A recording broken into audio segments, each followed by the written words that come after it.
que eu acabei de afirmar aqui é isso aqui, né? A força resultante externa é zero, momento total constante, beleza, conservação do momento de inércia. Mas, pensa no problema de, joga duas bolinhas, duas bilocas, joga elas vão colidir no alto da trajetória, por exemplo. Vocês conseguiram jogar as duas certinho para elas colidirem num certo ponto. Tá, você no alto, colidiu num ponto. Vocês concordam que a força externa não é zero? Né? Tá, elas estão vindo, tá. Aí, pá, colidiu, tem uma força interna, tá certo? Que é a força de colisão uma da outra, mas nesse caso em especial a força externa não é zero, porque a força peso está lá atuando o tempo todo, tá certo? Ela não, a força peso não desaparece só para a colisão acontecer ou o momento conservado, tá? Porque, felizmente, se o módulo das forças externas em qualquer uma das partículas for menor do que o módulo das forças internas, quer dizer o seguinte: as forças internas, elas são tão fortes em comparação, é uma força impulsiva, ela em geral é muito curta e intensa mesmo. Elas em geral são tão fortes que as forças externas são praticamente desprezíveis. Toda vez que isso for verdade, eu posso assumir que a força externa é muito pequena em comparação com a força interna e falar que o momento conserva. Ou seja, eu olho para o caso ideal, mas na prática não é o caso ideal. É isso que eu estou dizendo. Você pega duas partículas no mundo real aqui, você não tem força externa nula. Você nunca tem força externa nula. Se você conseguisse ir para um ponto no centro da galáxia, onde não tivesse nenhum planeta perto, você ainda assim teria alguma influência de algum corpo lá, luz chegando, radiação de fundo, você teria algum, você pode sempre arrumar alguma coisa para complicar, mas esse limite, ele geralmente já é o suficiente, ou seja, força externa não pode existir. No fundo, só que se ela for muito menor do que a força interna durante uma colisão, o momento vai ser conservado. Tá? Isso, se não for, é por uma fração muito pequena que você pode desprezar para dentro do seu erro. Vamos dizer assim. Normalmente, tá? Normalmente pode ser que isso não seja verdade. Tem uma colisão lá de 2 elétrons, vamos dar um exemplo, né? Colisão de 2 elétrons, quando um elétron contra o outro, força repulsiva, né? Elétron, carga negativa, um repele o outro, você manda um colidir com o outro, tal, beleza. Tem força gravitacional? Tem. A força gravitacional não é proporcional à massa do elétron? Então ela é muito, mas muito menor do que a massa do elétron, é 10 a menos 31 kg. Então a força gravitacional é da ordem desse 10 a menos 31, e a força elétrica é muito maior. Então a força da colisão é muito maior do que a força externa, então você pode desprezar a força externa. Então você acaba falando, se isso aqui é verdade, então se o módulo da força externa é muito menor que o módulo das forças internas, o momento será conservado. Na prática, a gente praticamente não usa isso. Isso aqui é só para justificar quando a gente estiver falando de conservação de momento em uma colisão aqui na Terra. Você fala, não, mas a força peso está indo toda, ela é externa. Eu vou desprezar porque ela é muito menor do que a força durante a colisão. Então, estou desprezando esse efeito. Então, no fundo aqui eu estou só justificando a resolução de alguns tipos de problemas que a gente vai fazer aqui, tá? Que seria de alguma maneira aproximado nesse sentido. A gente lei na superfície? Peso na superfície. Você fala uma superfície plana, colidindo? Se fosse peso no navio normal.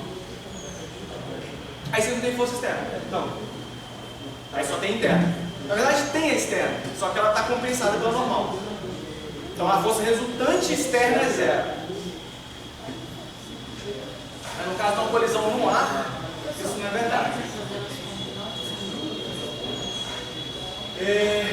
Então aí quando não se anula, você tem que conseguir integrar. Você saber qual que é a variação do momento do sistema. Aí você teria as duas coisas, teria uma colidiu, então você tem a força interna e a externa, aí é mais fácil tratar cada pouco separadamente do que olhar para o sistema. E aí seria fazer uma coisa desse tipo. Qual que é o momento de uma partícula depois? A variação do momento. Você tem a externa, a interna, e ver como é que ele vai depois. Ele vai conseguir resolver essa equação diferencial no tempo. Integrar. A partícula está vindo, aí teve uma força de colisão, uma força interna e externa, ela foi para outro lugar. A outra aqui estava vindo, colidiu, foi para outro lugar. Mas tem que conseguir fazer isso numericamente, analiticamente, tem que ver como você consegue resolver. Mas aí é mais fácil olhar para cada um separadamente. No fundo, você está querendo dizer o seguinte, você quer dizer, olha, os pontos tem esse cara aqui vindo para cá com a força do peso atuando. Aí vai fazer isso. Tem esse cara aqui vindo para cá com a força peso atuando nele. Aí eles colidem. Quando eu quero considerar a força externa atuando o tempo todo, é mais fácil tratar cada um separadamente do que olhar para uma descrição de sistema. A descrição em sistema que a gente vai começar a fazer agora, ela é interessante, ela é mais fácil quando você tem essa conservação dos momentos, essas coisas acontecendo. Aí você consegue falar, não, ó, conservou, então um vai ter que ir para lá, outro vai ter que ir para cá, coisas do tipo. Tá? Beleza. Vamos pegar quantas horas?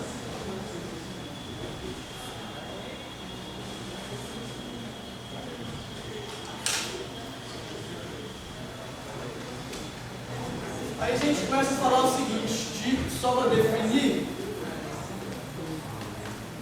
colisões elásticas e não elásticas. Porque agora você começa a falar de colisão, então você tem que definir, existem dois tipos principais de colisões, são as elásticas e as não elásticas. O que são colisões elásticas? Colisão elástica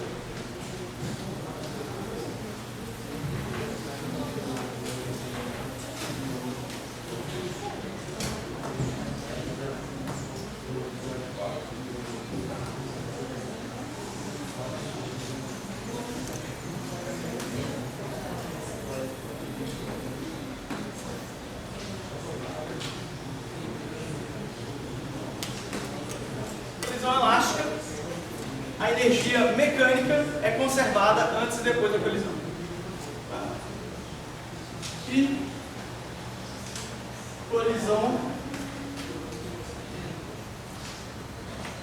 inelástica. É o oposto, né?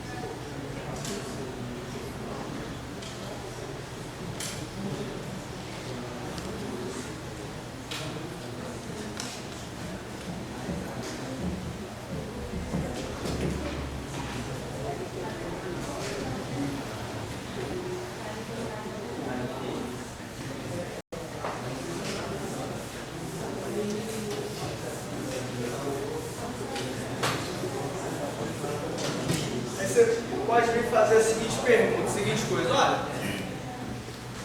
imagina que eu jogo duas bolinhas de gude, uma colidir na outra. Só o barulho já é suficiente para você depende de energia. Porque você tinha uma energia, você pode pensar, olha, tinha uma energia cinética, está numa mesa de sinuca, você tem energia cinética, momento antes, conservado, colidiu. Se emitiu um som, é porque deve ter energia suficiente para gerar essa onda sonora. De onde vem essa energia? Do processo de colisão. Tá? Então, fisicamente falando, colisão elástica é quase como uma idealização. Tá? Você pega ali num regime, olha, a sequência que foi praticamente elástica, a perda de energia foi muito pequena, mas você consegue, o regime elástico é muito bom para você fazer análise, mas na verdade, fisicamente falando, quase tudo é inelástico. Tá? Aí um outro efeito que acontece, que dá para filmar essas super câmeras, talvez vocês já viram isso, na hora da colisão de duas bolinhas, elas deformam e saem vibrando. Só isso já é suficiente para fazer uma colisão não ser mais elástica, porque a energia cinética foi convertida em vibração, e aí se foi convertido em vibração, isso acaba virando calor, porque essa vibração vai ser dissipada de alguma maneira, então perdeu energia. Quando você pega uma bolinha, por que quando você joga a bolinha, ela não fica quicando tum, tum, para cima e para baixo, na mesma altura sempre?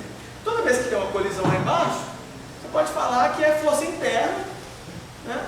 Só que parte da energia vai para baixo, como onda no material que ela colidiu, e a bolinha, a própria bolinha, vai deformando, então que ela vai deformando, ela vai perdendo energia, então cada vez ela vai subindo cada vez menos. Em cada colisão, você tem essa transferência de energia que tem a ver com a perda de energia ali, de alguma transferência de energia de alguma forma ou outra. Tá?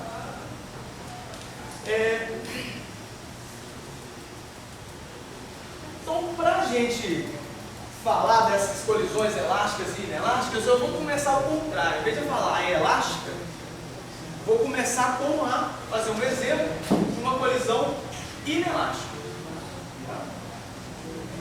Vou fazer um exemplo aqui. Porque ao contrário do que